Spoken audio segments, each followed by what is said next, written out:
I thought if I wasn't in sales by the time I was 30, nobody would take me seriously. That's what I told myself. 76% of salespeople have to ask for coaching. Leadership doesn't understand what they're coaching to. I can show the company that I've made my mark here. Yeah. How would they make the training stick? What will you tell your younger self if you're starting in sales today? Our guest today is Celeste Burke, a seasoned sales growth strategist and host of the Sales Edge podcast. With over 21 years in both nonprofit and for-profit sectors, she has led teams to significant achievements, including managing $105 million in annual sales. Celeste is a certified gap selling training partner and has been recognized among the top 15 LinkedIn experts in Denver. She brings a wealth of experience in sales strategy and team development. Without further ado, let's welcome Celeste. I've been very excited to, looking forward to this episode for multiple reasons. Number one, Keenan was my hero, it's still my hero when I was an SDR. I remember reading his first book called Not Taught, and I wrote an article about it. He posted about it. I actually asked him, "Hey, can I write about it? Would you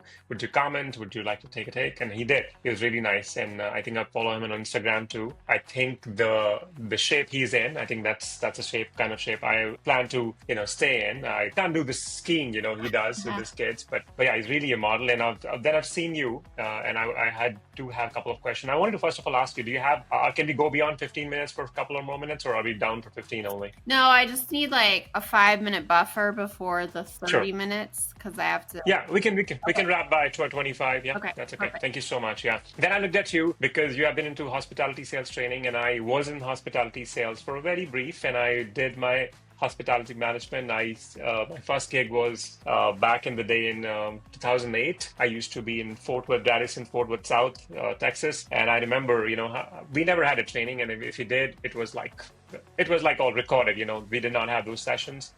It was more on the customer care, how you greet the customers and all that, but yeah, never around the sales. So tell us, I'm curious to, thank you so much for coming here again, Celeste. Please tell us a little bit about you. I know I've already done some research. I'm excited to ask you a lot of questions. Yeah. But yeah, please tell us a little bit about yourself. For sure. So hello, my name is Celeste Burke Nicely. I'm in Denver, Colorado. So we're gearing up for snow season here. Very interesting background. I stumbled into sales because I thought if I wasn't in sales by the time I was 30, nobody would take me seriously. That's what I told myself. So I had come up through nonprofit association management of hotels and decided to pursue a master's and also try to get a job in sales. So my first sales job was not even as an individual contributor. It was a quota carrying director. I had 5 employees. I'd never managed anybody. I'd never been in hospitality sales. I couldn't even tell you the first thing. But I think what stuck out is just my ability, like the grittiness of I'll figure it out, I'll find mentors, I'll research. At that time, obviously, this was like 2007. So a lot of the tech that exists today did not exist then, and the industry had turned. So a lot of people were used to getting phone calls and not sure how to go outbound. And so I had to learn all of that kind of from day one. So I was in and around hospitality sales for a while, eventually went up to the corporate level, and then started traveling, overseeing a region coast to coast. I exited with 19 hotels, roughly 50 salespeople on my team, and over 100 million in assets that I oversaw. And as a result of COVID, I left the hospitality industry, not by choice, but it was decimated, and really had a fork in the road at the time, a decision to make on what do I do with my life? I'm 40 years old at that time. I have a 11-month-old. Do I go out on my own and really double down on this training piece that I'm very good at? Or do I continue down the path that I knew? And I decided to bet on myself. And here we are 4 years later. Ironically, when I was first selling into hospitality on my own, I was selling a lot of LinkedIn training. And I felt like it was very early on for an industry that is behind the times in tech and also relies heavily on RFPs. So they don't do a lot of like outbound. There isn't that initiative to build a pipeline. And someone told me to read Gap Selling, and I did. And I thought, ooh, I'm starting to question my 20-year sales career. Perhaps I approach Keenan and his team about coming on as a partner. So I am now in a licensing agreement, a partnership agreement with Keenan and the sales growth, the gap selling.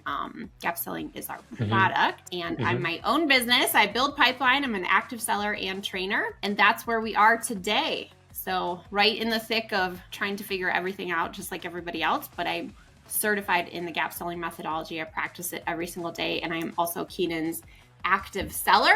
So anytime there's a hand raiser or a form fill, it comes to me, but I'm also building pipeline on the side. Wow. That's quite a journey, I must say. And and I saw that you've been in sales for now 23 years. I know, I'm 45. I can't believe it. Yes, a long time. And I never consider myself a salesperson. I consider myself a problem solver. Like, let me find the information, let me connect people, let me try to figure out what's going on. And so it really lends itself well to the state that we're in right now, where sellers truly have to be detectives and problem solvers, because that's what our customers are demanding these days. I have no doubt. I mean, I remember when I started my career with ChargeBee. I'm not sure if you heard of the company though.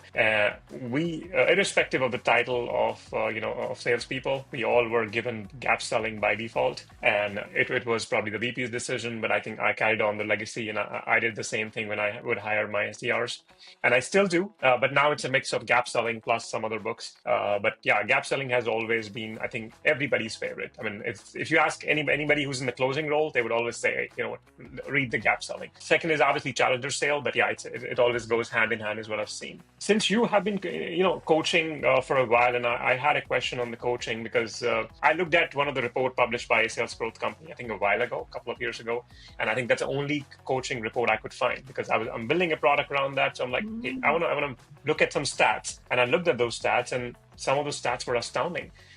How companies claim they're actually spending a lot of time on the training and coaching, but that's not the case. What are some of the trends you see in coaching nowadays, whether it's due to hospitality or some of the trainings you take care of? Yeah, so I like to separate it. When I sell into hospitality, because they're an RFP-based business, it's different. Gap selling is tough if it's a blind RFP. So when I focus on tech, SaaS, you name it, manufacturing, I mean, every single one of our clients is different. We really look at what is happening internally. And you don't know that unless you do a proper discovery and you figure out what it's stemming from. Now, I will say that we have a great partner with Replicate Labs that did put out an amazing study this past year that something around like 76% of salespeople have to ask for coaching. And I will say in most the conversations I get into, there is a lack of coaching cadence because leadership doesn't understand what they're coaching to. So if you don't have a methodology in place, there's nothing to coach to. If you don't have a framework in place, there's nothing to coach to.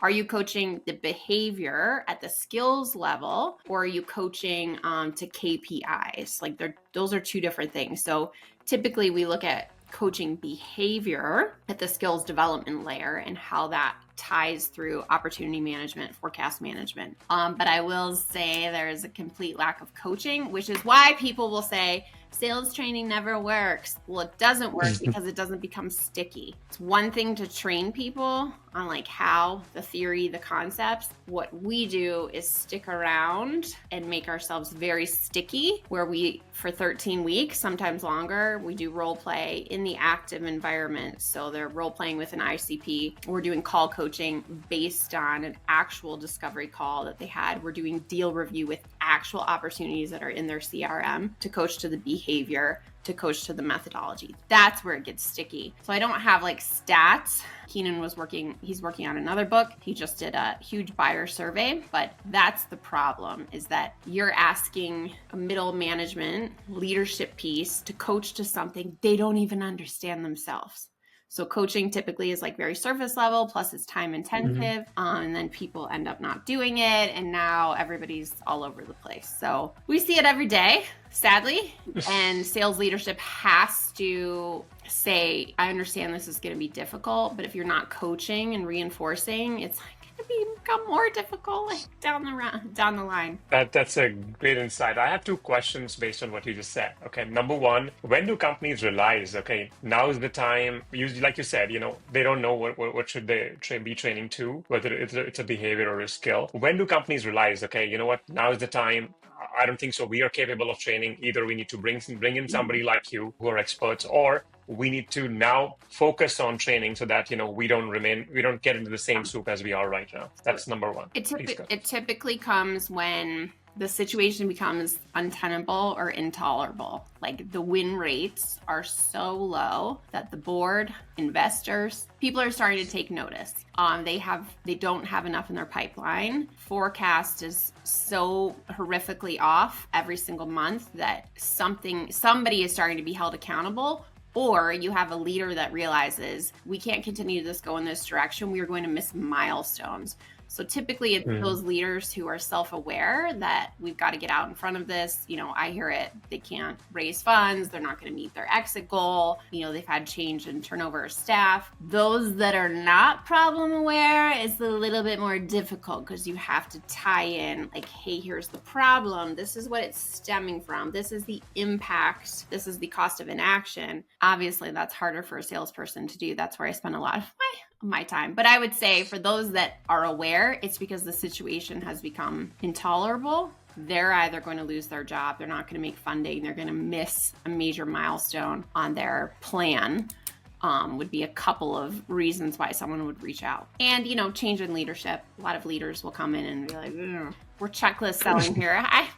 We got to change something up so I can show the company that I've made my mark here. Yeah, I hear you, and I can totally relate to some of the stuff you said. Another question I have is, you mentioned that, how, of course, a company like yours probably stick for 13 weeks, but that's predominantly not the case with, let's say, other trainers or other training companies, or if they're doing something in-house. What are some of the ways where, companies can do to make sure their training sticks? So let's say they don't bring you, they bring somebody else who comes for a week or 10 days or whatever, goes away. Yeah. How would they make the training stick? So you have to figure out, we have a great resource for this as you start to build out, what does that stickiness look like? It's called our speed model. There's metrics that you can determine, like, do I have a certification in process? What does the coaching cadence look like? Am I coaching to the framework and the methodology? I think you have to figure out fundamentally before you bring training in, what metrics am I trying to move and what behavior am I trying to change? And then figure out, how am I going to measure if one or two of those happened? If you don't know that, don't buy. But for those that do, you have to put something, gamification, some type of leaderboard, some type of way you're going to measure, a rubric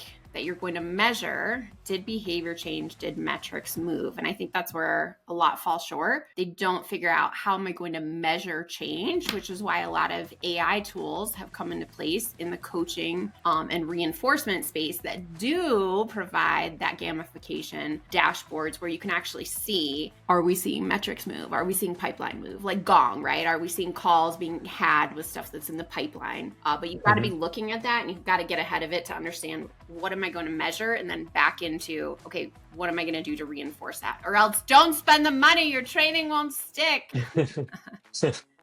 And what's your view on these AI tools? For example, the one allows you to, let's say, do these role plays. Because like you said, in order for the training to stick, you have to have a plan.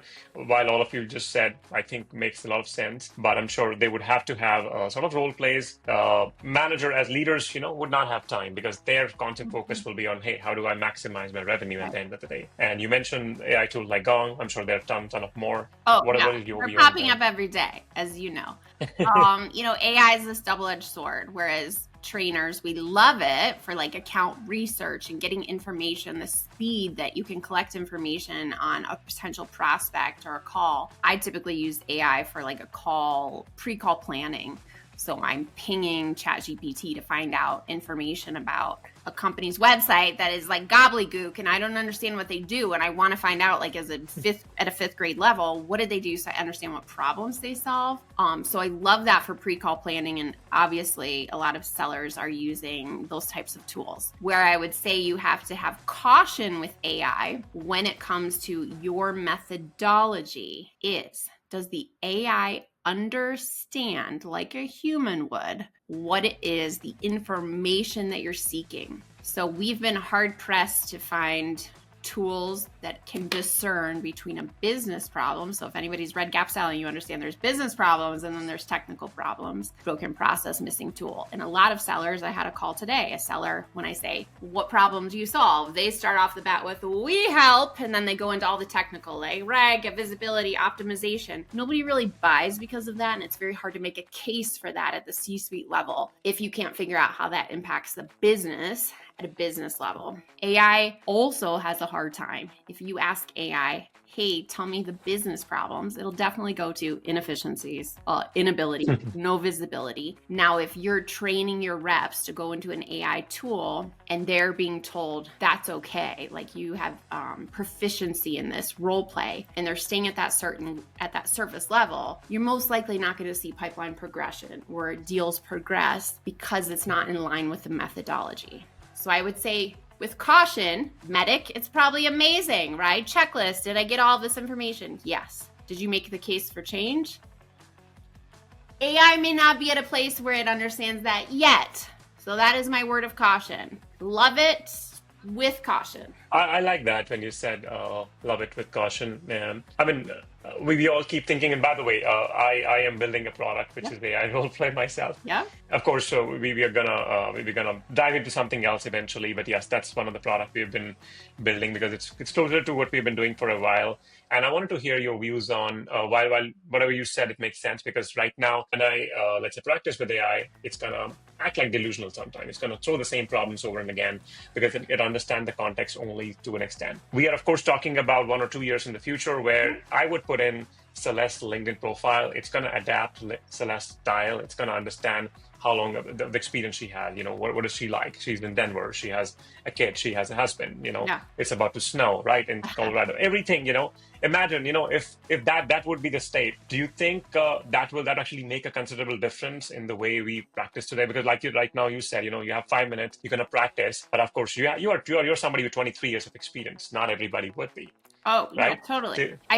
Again, I think this is where senior leadership has to have an understanding of like, what is the purpose of AI? So there's a lot of great, someone that we are closely connected with that has an AI tool for business acumen. So allowing that seller to really hone in on understanding the language of the person, of the ICP that they're selling into, the persona that they're selling into when they're, 23 years old and out of college and not able to understand it. And then they can ask questions back to that ICP in a safe place to really get an understanding of like what's happening, what has shifted in the market, like what happened yesterday, now today, as we know, priorities shift. So I don't know what's going to happen in the future, but I do know that this has been a hot topic internally. And Keenan's idea is almost that we have to train AI as if it was a human. So stop looking for AI to train us, so to speak. How do we train AI to then be training? It's like a circle. So I think more is going to be coming from that as we learn to build out, and not we, I'm not building an AI tool, but you, how do we not lose the human aspect of AI? How do we use it as a tool for practice, but ensuring that AI is learning and adapting and not losing that human piece is definitely going to be the key. Because yes, I do believe that sales training, the gap lies within the AI for sales training to actually stick within an organization, because sales leadership can't, whatever. This is where AI is going to come in, but the AI has got to be spot on in order to support whatever it is that they're building. And as you know, there's a lot of methodologies, frameworks, checklists, whatever. As long as you can get the sign off of like, yes, 100%, then go for it. If there's question, we have to keep training that AI to truly understand. And I don't think we're there yet, but I do agree in a couple of years. No, that's definitely spot on. Thank you.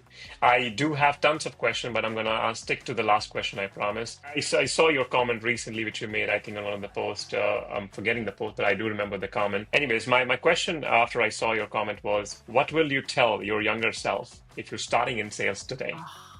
Yeah.